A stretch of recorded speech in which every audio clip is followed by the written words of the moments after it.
Assalamualaikum warahmatullahi wabarakatuh. Nama saya Kaila Manisha dengan NIM 432200101111. Di sini saya ingin mempresentasikan tugas besar 2 mata kuliah Perekonomian Indonesia.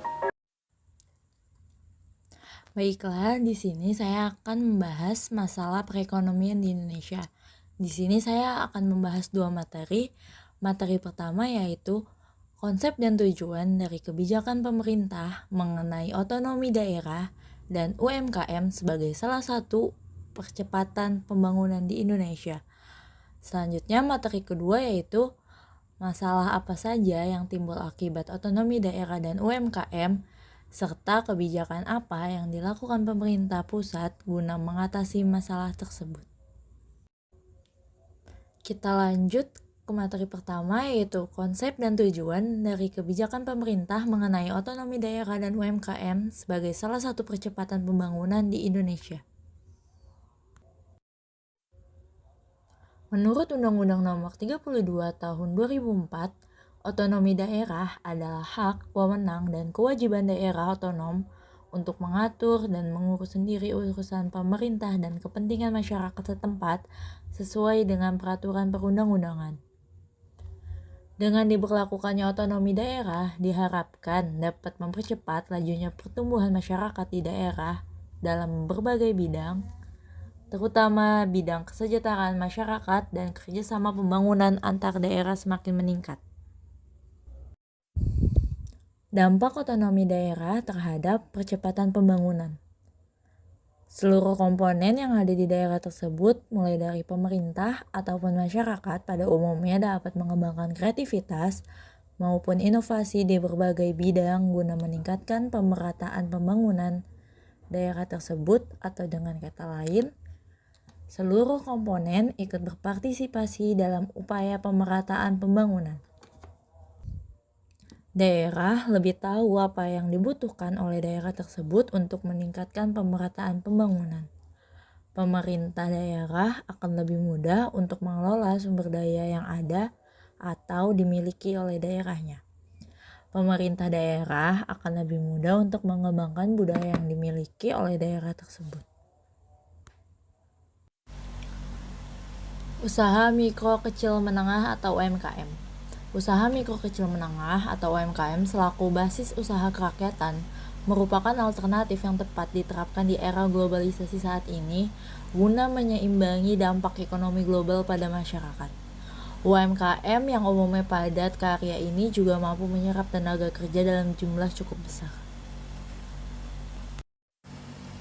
UMKM memiliki peranan penting dan strategis dalam struktur perekonomian Indonesia karena memberikan sumbangan besar terhadap produk domestik bruto, yaitu sebesar 61,1% dari total produk domestik bruto nasional pada tahun 2020. UMKM juga menyerap tenaga kerja dalam jumlah yang besar, yaitu sebesar 97,1% dari daya serap dunia usaha pada tahun 2020. Hal ini dikarenakan jumlah UMKM yang banyak berbanding lurus dengan banyaknya lapangan kerja di Indonesia, sehingga UMKM memiliki andil besar dalam penyerapan tenaga kerja. Lalu UMKM juga menyumbang dalam ekspor sebesar 14,4%. Selanjutnya adalah materi kedua, yaitu masalah apa saja yang timbul akibat otonomi daerah dan UMKM, lalu kebijakan apa yang dilakukan oleh pemerintah pusat guna mengatasi masalah tersebut. Masalah otonomi daerah terhadap pembangunan. Yang pertama, adanya kesenjangan pemerataan pembangunan di desa dan di perkotaan. Pemerintah daerah di desa sering terlambat dalam melaksanakan pembangunan di pedesaan. Hal itu dikarenakan banyaknya oknum pemerintah daerah yang melakukan KKN. Selain itu, kurangnya partisipasi masyarakat desa terhadap pelaksanaan otonomi daerah. Yang kedua, ada menimbulkan rasa cemburu antar daerah. Setiap daerah memiliki kekayaan sumber daya yang berbeda-beda. Bagi daerah yang kaya akan sumber daya akan lebih mudah dalam pelaksanaan otonomi daerah, sehingga pelaksanaan pembangunan di daerah tersebut lancar dan berjalan sesuai rencana. Sedangkan Daerah yang miskin sumber daya akan kesulitan dalam pelaksanaan otonomi daerah, sehingga pelaksanaan pembangunan di daerah tersebut terhambat. Hal ini akan menimbulkan rasa cemburu antar daerah yang miskin sumber daya terhadap daerah yang kaya akan sumber daya. Yang ketiga, ada penyelewengan dana proyek pembangunan. Beberapa oknum KKN sering memanipulasi data dana proyek pembangunan daerah. Mereka sering mengambil dana proyek tanpa sepengetahuan orang lain. Selain itu, mereka sering mengambil dana proyek pembangunan dari pemerintah di luar ketentuan resmi, sehingga banyak proyek dana pemerintah yang keluar tetapi tidak ada hasilnya. Hal ini yang menyebabkan pemerataan pembangunan di daerah terlambat. Upaya pemerintah pusat terhadap masalah otonomi. Upaya pemerataan pembangunan.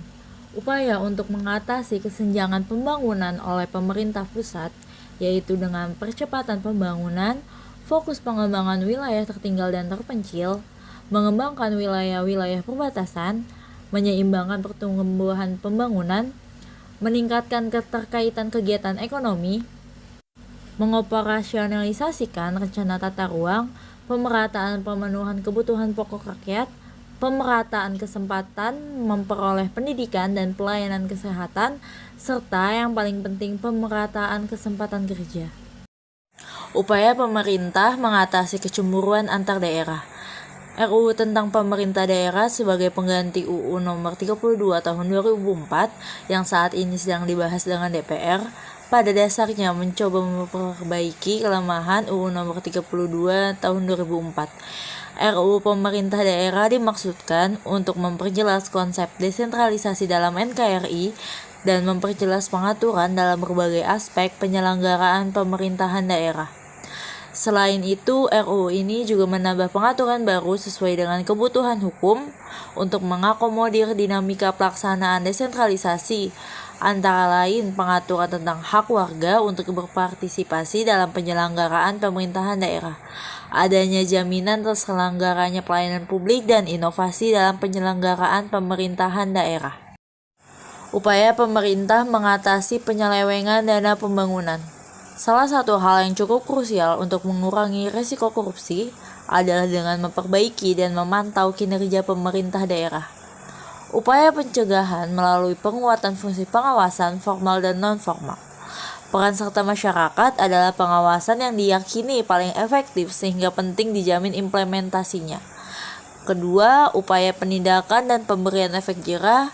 Yang ketiga, pemerintah perlu melakukan evaluasi dan perbaikan secara menyeluruh terkait penyaluran dan pengelolaan dana desa.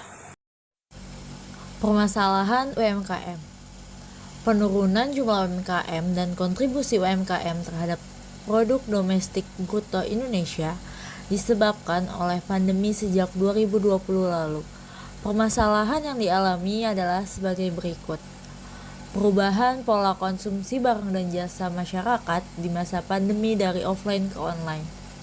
UMKM mengalami permasalahan tenaga kerja akibat pemberlakuan pembatasan sosial berskala besar atau PSBB. Hambatan distribusi produk, lalu kesulitan bahan baku produksi. Upaya pemerintah untuk mengatasi permasalahan UMKM di Indonesia. Yang pertama, ada Undang-Undang Cipta Kerja. Dari total keseluruhan jumlah UMKM di Indonesia, sebanyak 64,13 juta merupakan UMK yang masih berada di sektor informal, sehingga perlu didorong untuk bertransformasi ke sektor formal. Indonesia masih memiliki kendala dalam perizinan yang rumit serta tumpang tindih antara regulasi di tingkat pusat dan daerah. Oleh karena itu, pemerintah berupaya mengakomodir permasalahan tersebut melalui penyusunan UU Cipta Kerja yang telah disahkan pada tahun 2020.